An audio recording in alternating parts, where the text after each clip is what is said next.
dalam menyelesaikan segala tugas dan pekerjaannya di dalam dunia ini. Dan saat ini engkau dan saya, Bapak Ibu Saudara, dipanggil untuk terus memberitakan dia, untuk terus menceritakan dia. Dan saat ini ia juga memberikan Roh Kudus-Nya bagi kita sampai kita nanti bertemu dengan Tuhan. Mari kita gunakan kesempatan yang ada untuk boleh terus melayani dia dan menceritakan dia.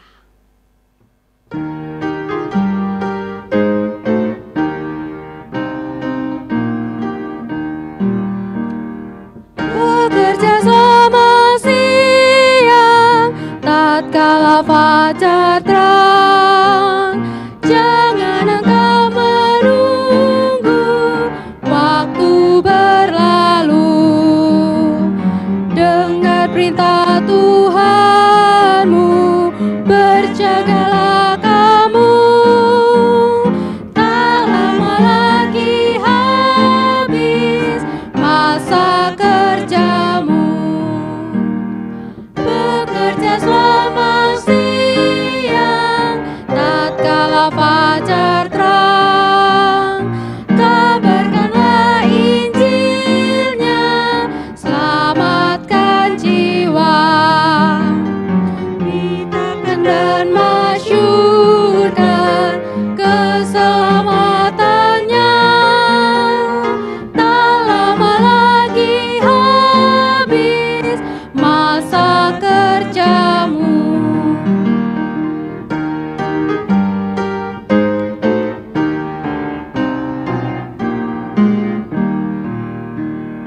Bekerja selama siang, tatkala fajar terang, mahkota mulia menunggu, kau dapat tentu. Tuhan selalu membantu, serahkanlah dirimu, tak lama lagi habis masa kerjamu.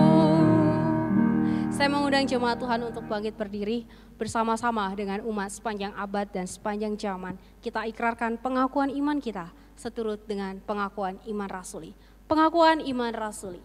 Aku percaya kepada Allah, Bapa yang Maha Kuasa, Khalik langit dan bumi, dan kepada Yesus Kristus, anaknya yang tunggal Tuhan kita, yang dikandung dari Roh Kudus, lahir dari anak darah Maria, yang menderita sengsara di bawah pemerintahan Pontius Pilatus, disalibkan, mati dan dikuburkan, turun ke dalam kerajaan maut, pada hari yang ketiga, bangkit pula dari antara orang mati, naik ke surga, duduk di sebelah kanan Allah, Bapa yang Maha Kuasa, dan dari sana ia akan datang untuk menghakimi orang yang hidup dan yang mati.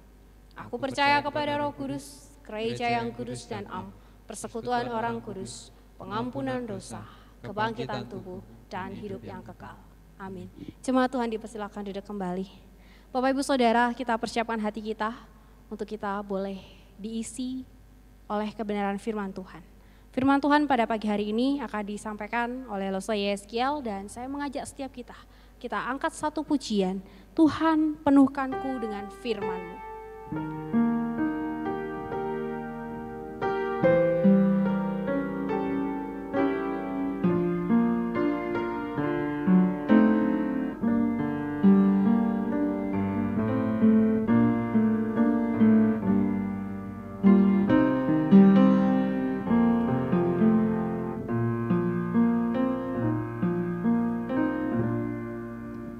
Tuhan penuhkanku dengan firman-Mu.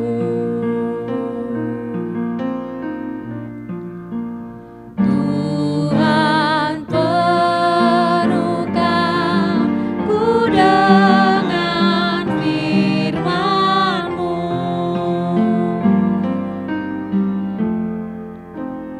Hidupku sebagai bejana ku bawa ke sungai-Mu. Tuhan penuhkanku dengan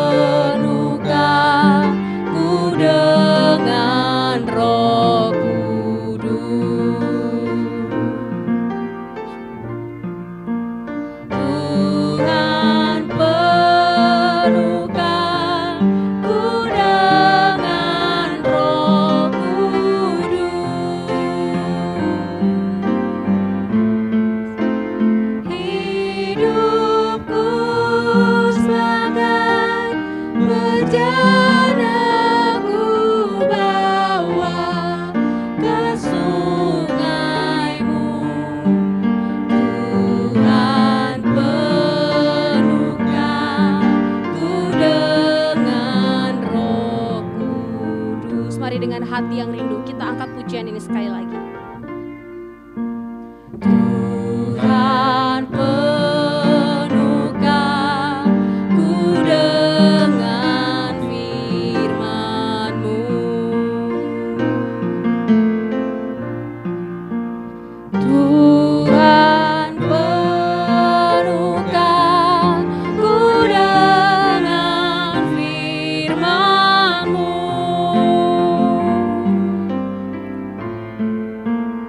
Hidupku sebagai bejana ku bawa ke sungai-Mu.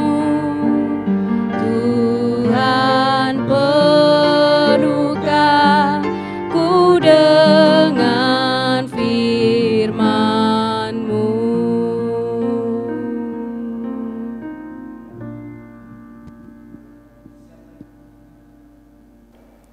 Terima kasih Tuhan atas kesempatan yang Tuhan boleh berikan kepada setiap kami. Kami kembali boleh beribadah kepada Tuhan. Dan sebentar lagi kami akan mendengarkan firman Tuhan. Siapkan hati kami Tuhan sebagai tanah yang subur, yang siap ditanami kebenaran firman Tuhan.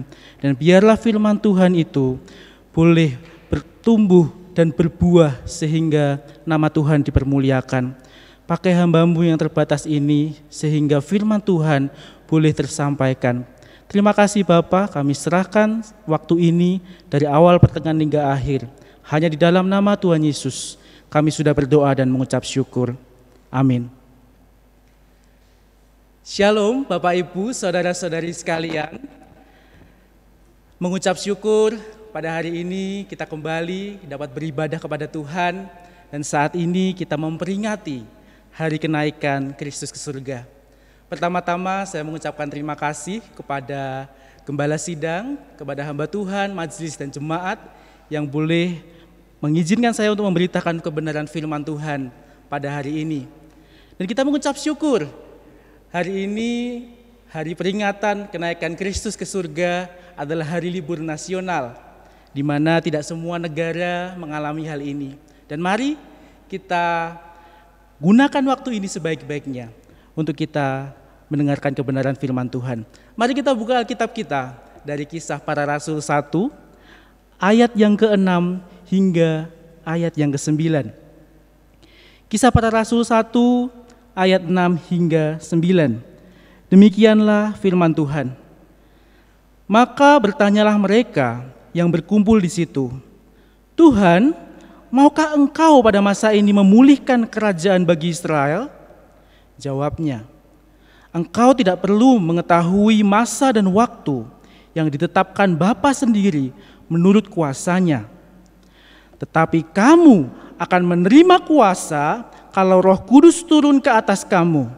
Dan kamu akan menjadi saksiku di Yerusalem, di seluruh Yudea dan Samaria, dan sampai ke ujung bumi.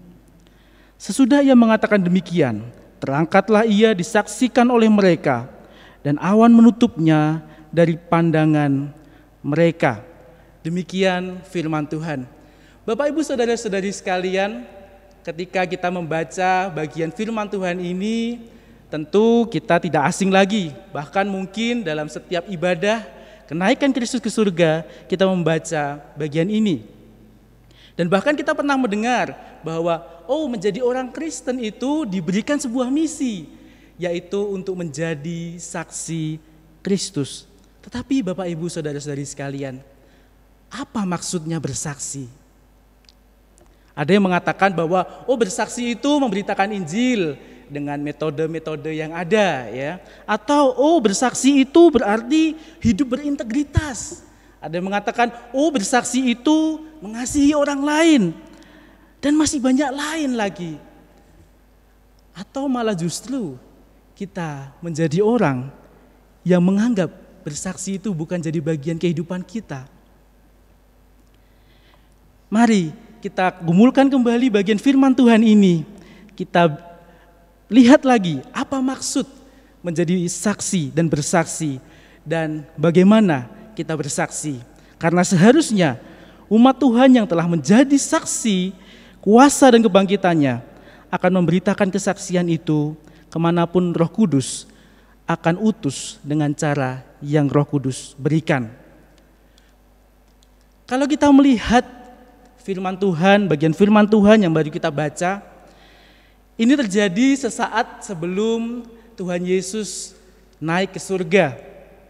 Dan kemudian salah seorang pengikutnya bertanya kepada Tuhan Yesus, "Tuhan, maukah Engkau pada masa ini memulihkan kerajaan bagi Israel?" Pertanyaan ini adalah harapan agar Tuhan Yesus menjadi pemimpin mereka, menjadi raja mereka, tetapi secara politik.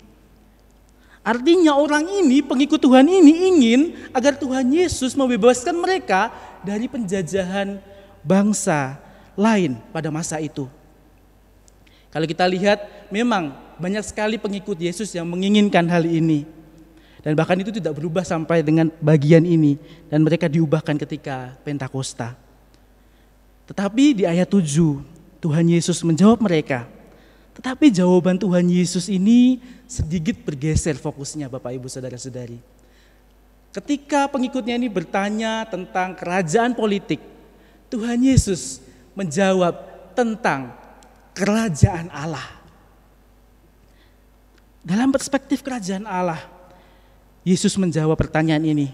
Kerajaan Allah yang Yesus bawa ketika Ia datang ke dunia.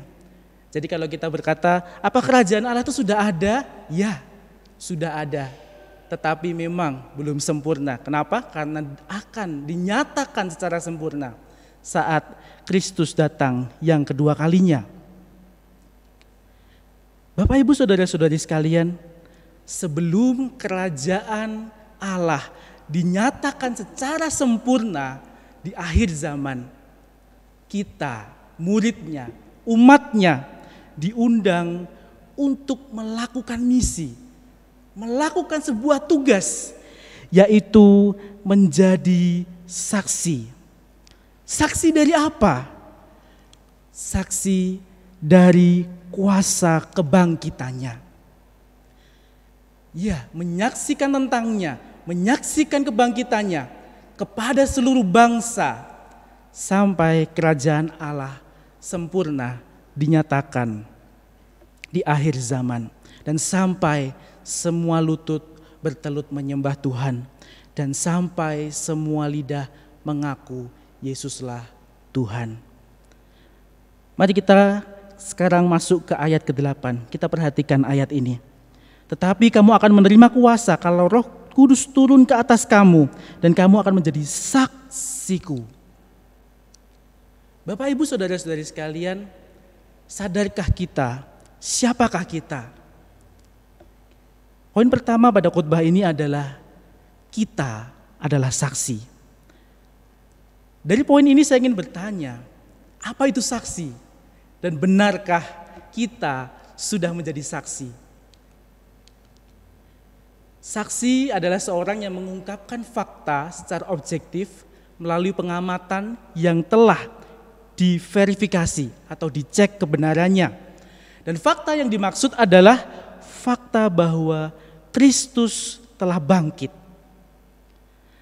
Kalau kita juga melihat Kamus Besar Bahasa Indonesia, dikatakan bahwa saksi adalah orang yang dapat memberikan keterangan guna kepentingan penyidikan, penuntutan, dan peradilan tentang suatu perkara pidana yang didengarnya, dilihatnya, dan dialaminya sendiri. Jadi ketika kita menjadi saksi, kita harus mengalami suatu kejadian. Dan kejadian yang dimaksud itu adalah kebangkitan Kristus. Menjadi saksi Kristus berarti kita terlebih dahulu harus mengalami Kristus secara pribadi.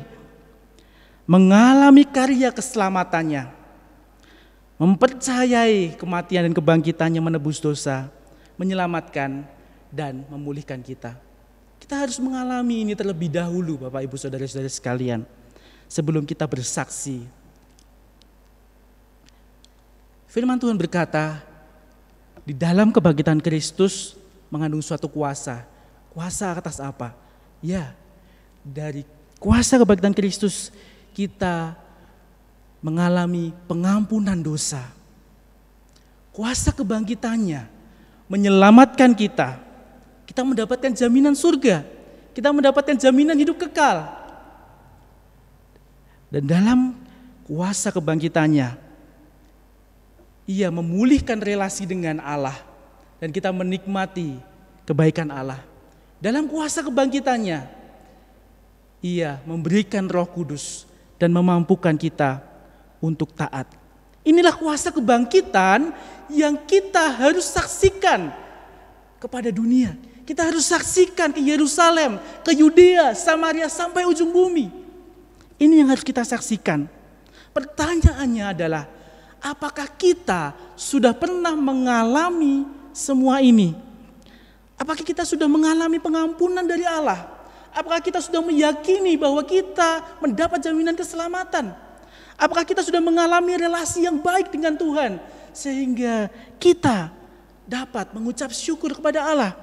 Apakah kita sudah mengalami yang namanya dipenuhi Roh Kudus dan hidup dalam ketaatan? Kalau kita belum pernah mengalami ini semua, saya tidak yakin bahwa kita bisa menjadi saksi. Tanpa mengalami kuasa kebangkitannya, kita tidak mungkin untuk menjadi saksi. Bagaimana kita bisa bersaksi kalau kita merasa bahwa dosa saya belum pernah diampuni, dosa saya tidak layak diampuni. Padahal firman Tuhan mengatakan dosa yang merah seperti kirmisi akan diputihkan. Bagaimana kita bisa menjadi saksi kalau kita tidak yakin janji Tuhan yang menyelamatkan? Bagaimana kita bisa menjadi saksi kalau kita tidak memiliki relasi yang dekat dengan Tuhan? Relasi yang dipulihkan membuat kita dapat melihat kebaikan Tuhan sehingga kita hidup dalam ucapan syukur. Kalau kita tidak mengalami semua ini, mungkinkah kita dapat menjadi saksi? Kalau kita tidak mengalami kebaikan Allah, tidak memahami kebaikan Allah dalam kehidupan kita sehingga kita hidup dalam sungut-sungut, mungkinkah kita menjadi saksi dengan cara yang demikian? Kita juga akan kesulitan bersaksi, bahkan kita tidak bisa bersaksi kalau hidup kita tidak dalam ketaatan, dalam pertolongan Roh Kudus. Kita hidup dalam pertengkaran, kita hidup dalam kebencian, kita hidup dalam fitnah, kita hidup dalam kecurangan, kita hidup dalam kedagingan, dan kita hidup dalam dosa. Kita akan sulit, bahkan tidak bisa kita bersaksi dengan keadaan seperti itu. Yohanes 15 berkata, Kristus adalah pokok anggur dan kita adalah carangnya. Kalau Kristus adalah pokok anggur dan kita carangnya, kita harusnya berbuah anggur. Kalau Kristus adalah pokok anggur yang Ia adalah kasih, maka sebagai carangnya kita harusnya berbuah kasih. Tidak mungkin berbuah kebencian. Mari renungkan pada hari ini, apakah kita sudah hidup dalam ketaatan dan dalam mengikut apa yang Roh Kudus inginkan. Saya bukan berkata, kita tidak mungkin tidak jatuh dalam dosa. Kita masih bisa berdosa, Bapak Ibu, saudara-saudara sekalian. Tetapi apakah kita berkubang dalam dosa? Kalau maaf babi, ia senang berkubang dalam lumpur.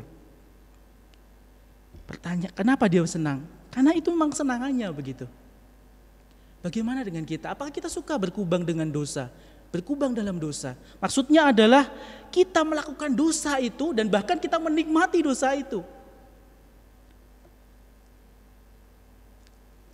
Misalnya, setiap hari, gosipin orang begitu ya. Dan kita suka gosipin orang. Misalnya, setiap hari kita hidup dalam percabulan dan kita suka dalam hal itu. Apakah seperti itu? Saya harap kita tidak berkubang dalam dosa. Bapak Ibu saudara-saudari sekalian, di sekitar minggu lalu saya dan istri berkunjung ke salah seorang anak Tuhan. Dan beliau ini terkena penyakit kanker. Sehingga penyakit ini membuat dia tidak bisa bangun dari tempat tidur sendiri begitu. Jadi harus dibantu untuk duduk begitu. Bahkan dia berjalan juga tidak bisa. Ketika kami ke sana, kami bermaksud untuk memberikan penguatan tentunya.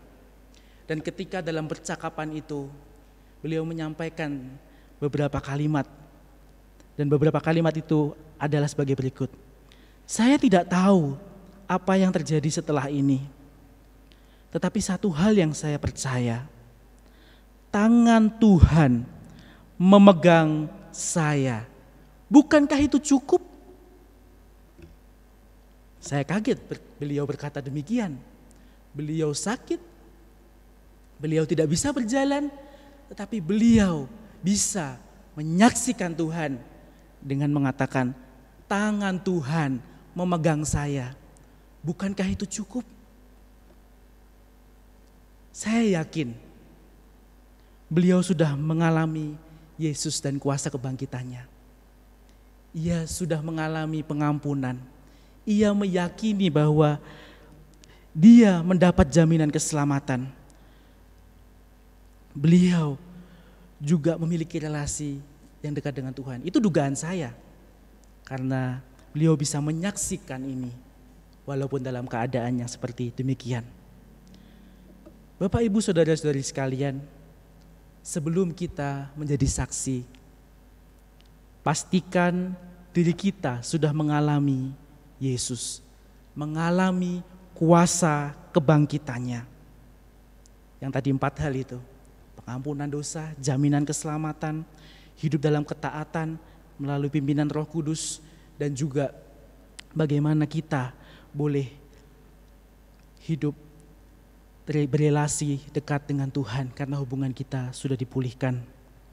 Dan semuanya itu akan kita alami ketika kita menerima Tuhan Yesus Kristus sebagai Tuhan dan Juru Selamat satu-satunya secara pribadi. Kita tidak akan mengalami semua kuasa kebangkitan itu kalau kita belum pernah melakukan ini, Bapak, Ibu, saudara-saudari sekalian. Kita tidak mungkin berkata, oh makanan di restoran A itu enak. Kalau kita sendiri belum pernah makan di restoran A itu sendiri. Kalau kita bisa berani ngomong seperti itu, berarti kita sudah pernah makan di tempat itu, Bapak Ibu. Demikian juga dengan hal ini. Kita akan kesulitan, bahkan tidak bisa berkata bahwa Kristus mengubah hidup saya. Kita tidak bisa bersaksi bagi Dia kalau kita belum pernah mengalaminya secara pribadi. Mari selidiki hidup kita. Apakah kita sudah menerima Yesus sebagai Tuhan dan Juru Selamat? Kalau belum, mari saya undang hari ini untuk menerima Yesus. Alami anugerah Tuhan. Alami pengampunan dari Tuhan. Yakini keselamatan dari Tuhan. Dan hiduplah dalam ketaatan dan relasi dengan Tuhan. Kalau kita sudah pernah menerimanya sebagai Tuhan dan Juru Selamat, tapi kita belum mengalami hidup dipimpin Roh Kudus, mari bertobat. Tapi jangan jadikan bahwa kehidupan saya yang belum kudus sepenuhnya ini tidak bisa bersaksi. Bukan seperti itu, Bapak Ibu. Karena kesucian dan kekudusan kita seutuhnya nantinya saat Kristus datang yang kedua kalinya. Yakinlah, ketika Yesus ada dalam hatimu, maka Roh Kudus akan memampukan kita untuk bersaksi. Mari alami kuasa kebangkitan Kristus. Yang kedua, dengarlah Roh Kudus yang menuntun kita untuk bersaksi. Pertanyaan yang saya akan tanyakan adalah, kepada siapa kita bersaksi dan bagaimana cara kita bersaksi? Dikatakan bahwa kamu akan menerima kuasa kalau Roh Kudus turun atas kamu, dan kamu akan menjadi saksiku di Yerusalem, Yudea, Samaria, sampai ujung bumi. Ya, kita katakan bahwa kita akan menerima kuasa kalau Roh Kudus turun atas kamu. Dan kita sudah bahas tadi bahwa Roh Kudus juga akan diberikan ketika kita menerimanya sebagai Tuhan dan Juru Selamat. Dan Roh Kudus akan memampukan kita untuk menyatakan kesaksian kita dan menuntun kita kemana kita bersaksi dan bagaimana kita bersaksi. Di sini dikatakan Yerusalem, Yudea dan Samaria dan ujung bumi. Ada yang mengatakan bahwa Yerusalem itu keluarga kita. Yudea Samaria itu tetangga kita. Ujung bumi itu misalkan di pedalaman sana, seperti itu. Dan ada yang menafsirkan banyak hal lagi. Baik, saya percaya setiap penafsiran memiliki dasar Alkitabiah. Tetapi mari kita meneliti lagi kebenaran firman Tuhan, terutama dalam kitab Kisah Para Rasul ini ya. Roh Kudus menuntun kemanapun seseorang harus pergi dan dengan cara apapun seorang bersaksi. Dalam Kisah Para Rasul 2, Roh Kudus membuat Petrus dan murid-muridnya tetap berada di Yerusalem. Dan apa yang kita lihat, terjadilah peristiwa Pentakosta. Dan melaluinya Petrus berkhotbah di hadapan ribuan orang. Dan banyak yang bertobat.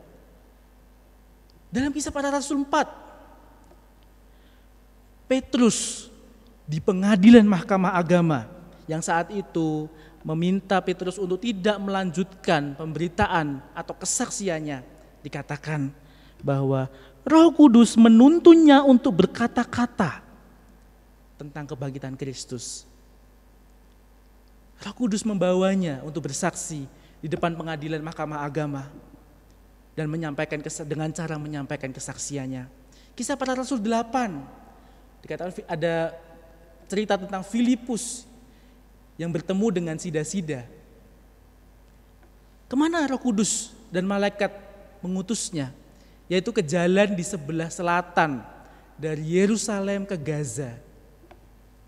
Dan bagaimana caranya untuk menyampaikan kesaksiannya? Dengan menjelaskan kebenaran firman Tuhan yang dibaca oleh sida-sida itu. Dalam Kisah Para Rasul 10, Petrus menuntun, Roh Kudus menuntun Petrus untuk menemui Kornelius. Sehingga di rumah Kornelius terjadilah perbincangan dan Kornelius dan keluarganya percaya kepada Kristus. Kisah Para Rasul 12-28 dikatakan Roh Kudus menuntun Paulus dan rekan-rekannya. Kemana? Ke banyak tempat. Bagaimana caranya? Dengan melakukan perjalanan misi. Bapak Ibu Saudara-saudari sekalian, dari kisah-kisah ini, dari bagian firman Tuhan ini kita melihat bahwa Roh Kudus menuntun dan akan membawa kita, membawa umatnya, membawa muridnya untuk bersaksi dengan cara yang berbeda-beda dan kepada orang-orang yang ia tunjukkan dan bahkan mungkin dalam jangka waktu yang berbeda. Izinkan saya menyampaikan kesaksian dari beberapa orang yang saya kenal. Kesaksian pertama dari seorang ibu. Ibu ini suaminya sudah meninggal dan ibu ini percaya kepada Tuhan Yesus. Ketika itu dia memiliki 2 anak. Ibu ini bergumul, Roh Kudus mengatakan bahwa dia harus memberitakan Injil kepada keluarganya. Kemudian dia berdoa, bergumul, dan yang ia lakukan adalah dengan memberitakan kebaikan Tuhan yang dialami hari demi hari. Hal itu terus dilakukan. Dan apa yang terjadi? Anaknya yang kedua akhirnya percaya pada Tuhan Yesus. Tetapi anak yang pertama memang belum percaya kepada Tuhan Yesus. Kemudian anak yang pertama ini menikah dengan seseorang yang belum percaya kepada Tuhan Yesus. Dan apa yang terjadi? Ibu ini memberitakan kembali, menyaksikan kembali kebaikan Tuhan dalam hidupnya kepada menantunya. Dan akhirnya menantunya percaya kepada Tuhan Yesus. Anak yang pertama dan menantunya ini akhirnya memiliki seorang anak yang berarti menjadi cucu dari ibu ini. Dan ibu ini kembali menyatakan kebaikan Tuhan dan membawa anak ini kepada Tuhan. Roh Kudus menuntun ibu ini untuk memberitakan firman Tuhan kepada keluarganya dengan cara menyatakan kebaikan Tuhan. Yang kedua, ada seorang ibu yang lain. Ibu ini percaya Tuhan dan dia memiliki suami tetapi ia tidak memiliki anak. Kemudian si suami ini singkat cerita pergi dari rumah, akhirnya berselingkuh, menikah dengan orang wanita lain dan kemudian memiliki anak, Bapak Ibu Saudara-saudara sekalian. Kalau kita jadi manusia yang hidup dalam kedagingan, mungkin kita berkata, wah kita akan marah, kita akan mengumpat mungkin kita akan, campur aduk rasanya. Tetapi apa yang dilakukan ibu ini? Ibu ini dengan kasih membawa anak dari si suami dan selingkuhannya ini kepada Tuhan. Mungkin bagi kita, dalam pandangan manusia, mereka adalah musuh. Tetapi ibu ini mau memberitakan Injil kepada mereka dan kepada anaknya. Dan anaknya sekarang percaya kepada Tuhan Yesus. Ibu ini Roh Kudus tuntun untuk memberitakan Tuhan Yesus kepada, tanda kutip, kepada musuhnya. Kepada anak dari musuhnya. Tapi dia bukan musuh. Ibu ini sudah mengalami Tuhan. Kemudian yang ketiga, ada seorang bapak. Dia suka sekali menghafal metode-metode untuk memberitakan Yesus. Ya, banyak sekali metode-metode yang ada ya, seperti 4 hukum rohani, kontekstual dan seterusnya. Dan Roh Kudus tuntun dia untuk benar-benar menginjili orang yang dia temui, bersaksi kepada orang yang tidak dia kenal. Dan apa yang terjadi? Banyak jiwa yang dimenangkan. Haleluya. Ada seorang bapak yang dia membuka usaha di rumahnya. Dia membuat roti, makanan jajan pasar begitu. Dan dia memiliki beberapa karyawan. Singkat cerita, bapak ini juga rindu agar karyawannya boleh mengenal Yesus. Sehingga ia bersaksi tentang Yesus dan karyawannya boleh percaya kepada Yesus. Bapak Ibu Saudara-saudari sekalian, ilustrasi atau bahkan cerita nyata yang telah saya sampaikan tadi ingin menunjukkan bahwa Roh Kudus akan menuntun umatnya untuk bersaksi dengan cara yang berbeda dan kepada orang yang khusus ditunjukkan kepada kita secara pribadi. Tidak semua cara sama, tidak hanya menggunakan metode khusus saja, tetapi dengan banyak cara. Tidak hanya kepada orang yang tidak dikenal, tetapi juga dengan orang-orang yang ada di sekitar kita. Apakah suami, istri, orang tua, anak-anak, saudara, tetangga, saudara seiman yang masih ragu-ragu, dan lain-lain. Percayalah akan tuntunan Roh Kudus. Tapi pertanyaannya, apakah benar kita pernah bertanya kepada Roh Kudus dan mendoakan orang-orang yang Roh Kudus tunjukkan dan memberitakan kesaksian kita kepada orang-orang yang Roh Kudus tunjukkan? Apakah kita pernah bergumul tentang hal ini? Tuhan, kepada siapa saya harus menyatakan kesaksian? Tuhan, dengan cara apa saya harus menyatakan kesaksian?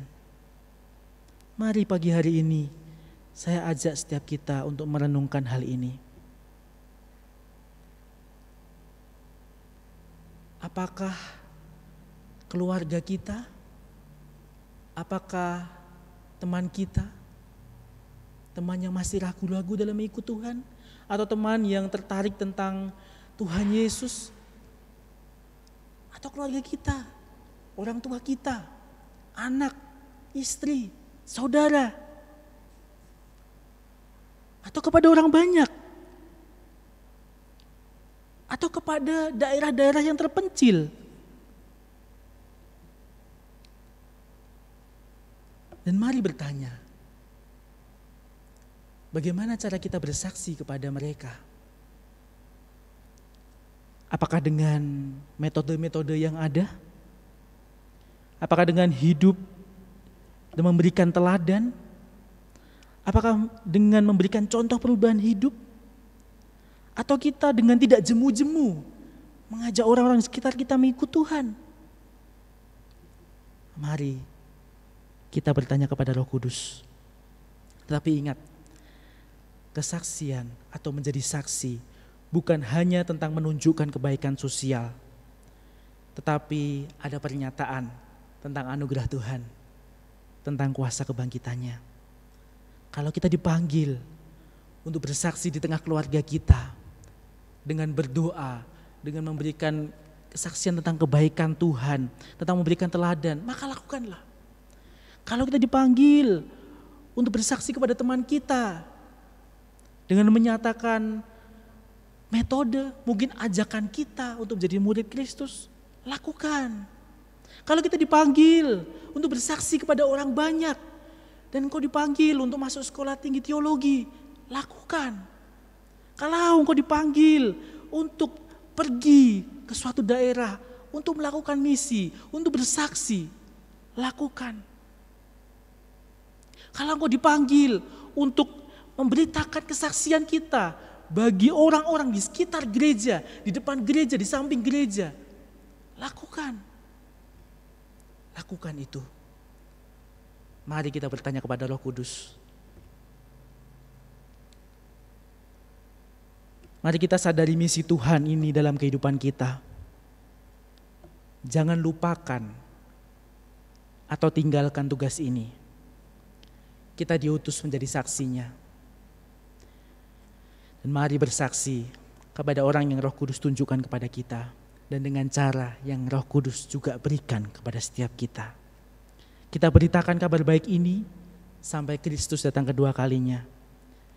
Ini adalah tugas semua umat Tuhan. Dan mari kita lakukan ini dengan penuh sukacita. Karena kita diundang untuk melakukan bagian kita. Agar kerajaan Allah boleh tersebar ke seluruh bangsa, ke seluruh negeri. Memang pertumbuhan iman maupun kemampuan seseorang untuk boleh mengatakan bahwa Yesus adalah Tuhan, itu adalah anugerah dari Tuhan. Saya percaya itu. Tetapi Tuhan Yesus mengundang kita untuk melakukan bagian kita, yaitu menjadi saksinya. Sehingga makin banyak orang yang datang kepadanya dan menjadi muridnya.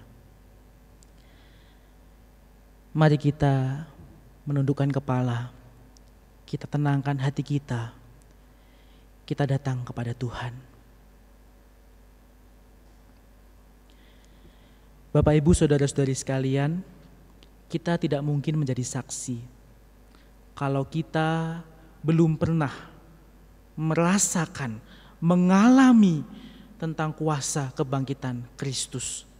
Dan kuasa kebangkitan Kristus kita boleh alami ketika kita menerima Tuhan Yesus sebagai Tuhan dan Juru Selamat. Kalau Bapak, Ibu, Saudara-saudari belum pernah mengundangnya secara pribadi, mari berdoa pada saat ini. Katakan kepada Tuhan, ampuni dosaku Tuhan. Masuklah ke dalam hatiku, bertahtalah dalam hatiku.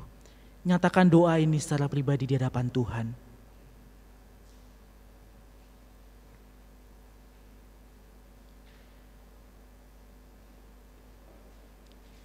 Bapak, Ibu, Saudara-saudari sekalian, bagi kita yang sudah pernah mengundangnya, tetapi kita masih hidup di dalam kubangan dosa atau dalam kedagingan, maka pada hari ini mari berbalik, mari bertobat kepada Tuhan. Sehingga kita bisa menjadi saksi yang efektif bagi Tuhan. Mari berdoa di hadapan Tuhan, nyatakan pertobatanmu di hadapan Tuhan.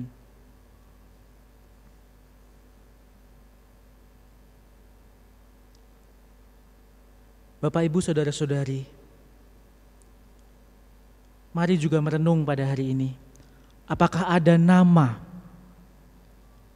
orang yang Roh Kudus sedang ingatkan kepada kita, sedang tunjukkan kepada kita, agar kita bersaksi kepadanya?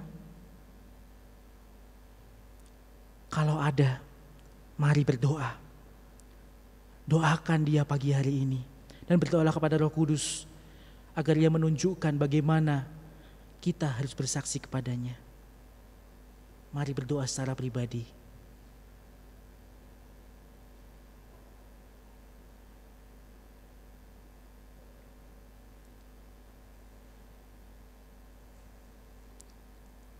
Ya Tuhan Yesus, terima kasih untuk firman Tuhan pada hari ini. Biarlah Roh Kudus-Mu memampukan kami, memberikan keberanian kepada kami, memberikan petunjuk kepada kami, untuk kami boleh menjadi saksi Kristus, untuk kami boleh menjadi saksi-Mu dimanapun Tuhan boleh utus kami, baik di lingkungan terdekat kami maupun di lingkungan yang jauh. Kami percaya tuntunan Roh Kudus tidak pernah salah dan selalu menuntun ke jalan yang baik. Dan biarlah firman Tuhan ini boleh tertanam dalam hati kami, sekali lagi boleh bertumbuh, dan kami boleh melakukannya dalam kehidupan kami sehari-hari. Terima kasih ya Tuhan, kami serahkan kehidupan kami selanjutnya ke dalam tangan kuasa Tuhan. Hanya di dalam nama Tuhan Yesus kami sudah berdoa dan mengucap syukur. Amin. Tuhan Yesus memberkati kita semua.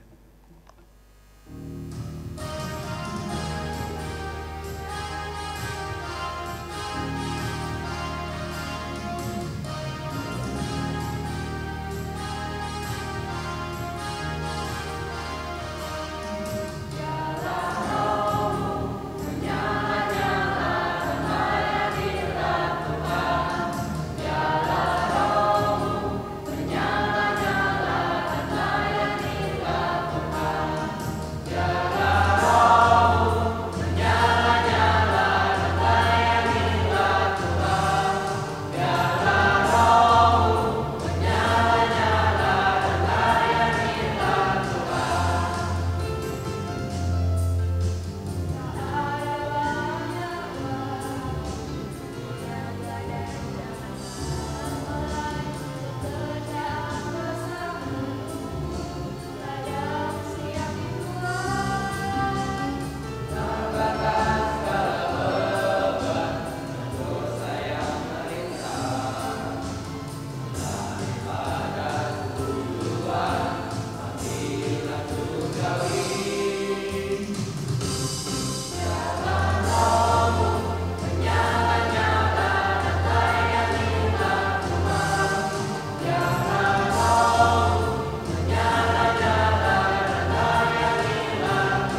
Biarlah roh kita menyala-nyala dan kita mau melayani Tuhan. Seperti pujian yang baru saja disampaikan oleh adik-adik remaja kita, kiranya pujian ini membakar semangat kita untuk boleh terus mau melayani Tuhan. Bapak Ibu Saudara, untuk persembahan Bapak Ibu Saudara bisa transfer ke nomor rekening yang tertera di layar, ataupun Bapak Ibu Saudara dapat memasukkan pada kotak persembahan yang ada di depan pintu masuk gereja. Kemudian untuk hari Minggu ibadah seperti biasa jam 8, bagi Bapak Ibu Saudara yang mau datang beribadah di gereja, harap datang maksimal jam 8 kurang 15 menit. Demikian warta gereja. Bapak Ibu Saudara, minggu lalu saya sempat bersedih dan saya rasa bukan saya aja yang sedih, tetapi banyak anak muda Kristen di Indonesia yang juga sedang berduka. Kita sedang kehilangan seorang rekan, seorang youth pastor yang sudah memberikan dampak yang luar biasa bagi anak muda terkhususnya di Indonesia. Kalau Bapak Ibu Saudara tahu, Raditya Oloan. Ketika mendengar berita bahwa dia dipanggil Tuhan, saya pribadi rasanya nggak percaya. Kenapa secepat itu di usia yang masih sangat muda. Tapi kalau melihat kembali kehidupannya, dia yang dulunya adalah seorang anak yang nakal. Dia bukan hanya anak yang suka ngerokok, tapi dia udah menjadi bandar narkoba, dia udah bolak-balik pakai narkoba dan bolak-balik ditangkap polisi, bolak-balik juga melakukan free sex. Dan sampai di satu titik Tuhan menangkap dia. Dan dia peka dengan suara Roh Kudus, dia mau terima Tuhan, dan ketika Tuhan mengubahkan hidup dia juga mau menyerahkan dirinya untuk menjadi hamba Tuhan. Dan di dalam pelayanannya, hidupnya sudah memberikan dampak yang luar biasa. Banyak anak-anak muda Kristen yang boleh dimenangkan melalui pelayanannya. Dan kesaksian dari istrinya, dalam ibadah penghiburan dia katakan dia sempat ngambek sama Tuhan. Ya, kalau saya jadi istrinya juga mungkin saya juga bisa ngambek sama Tuhan. Tapi kemudian istrinya berkata, saya bangga pernah menjadi penolong hidup dari Raditya. Kenapa?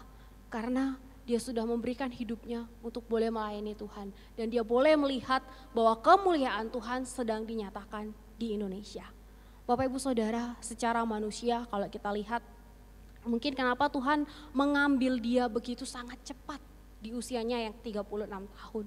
Mungkin kita bertanya-tanya, tapi kita boleh melihat bahwa Raditya, dia boleh menggunakan kesempatan yang Tuhan beri untuk boleh menceritakan Tuhan, melayani Tuhan sampai Tuhan memanggil. Kiranya Bapak Ibu Saudara, kesempatan yang ada pada kita juga mau pergunakan dengan baik untuk boleh terus menyatakan kemuliaan Tuhan. Kita nggak tahu Tuhan akan memanggil kita kapan dan kapan Tuhan akan datang ke dalam dunia ini.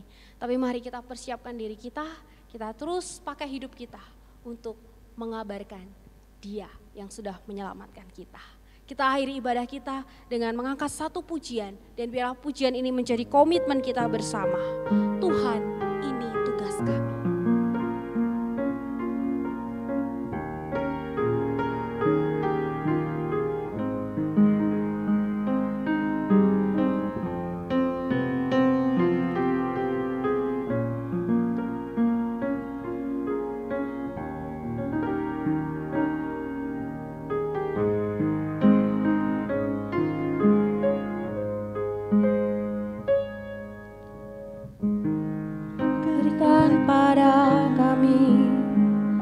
Hati yang mengasihi, jiwa-jiwa yang penuh mengenal kasih Bapa.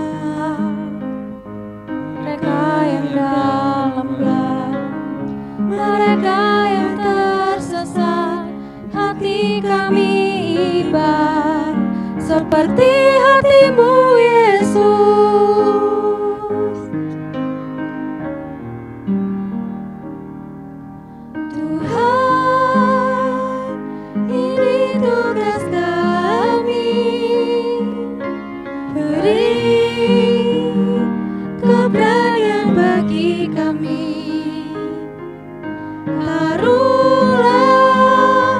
Roh yang rela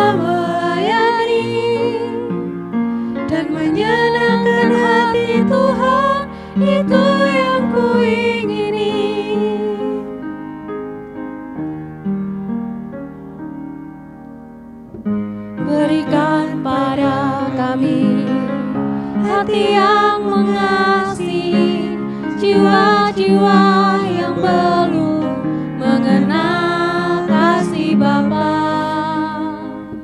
Mereka yang dalam gelap, mereka yang tersesat, hati kami iba seperti hati-Mu Yesus.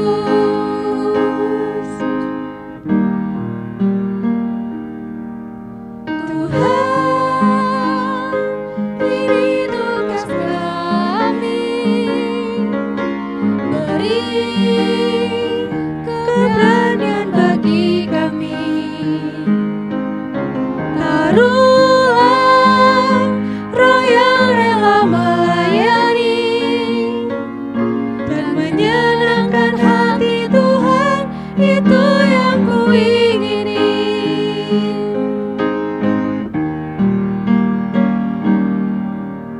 Tuhan, ini tugas kami, beri keberanian bagi kami. Taruhlah roh yang rela melayani dan menyenangkan hati Tuhan, itu yang kuingini.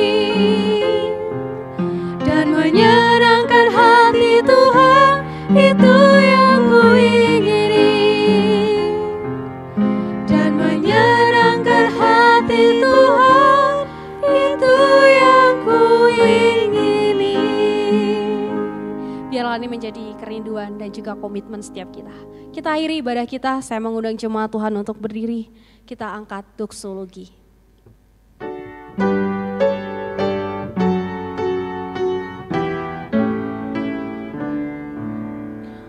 Puji Allah, Bapa, Putra, puji Allah, Roh Kudus, ketiganya yang esa, pohon selamat, sumber berkah.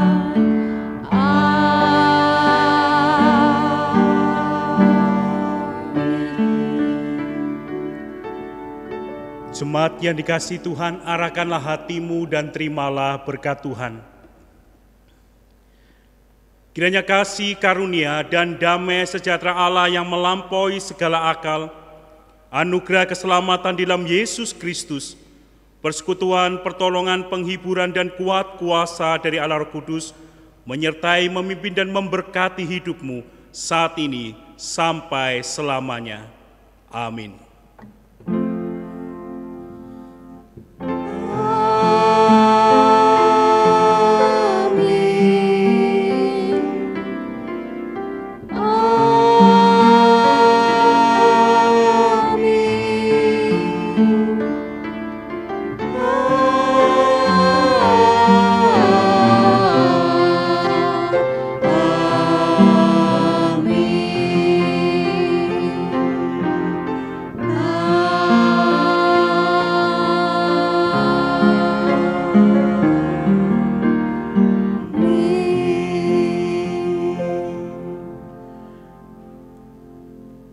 Silakan duduk, ibadah selesai. Tuhan Yesus memberkati.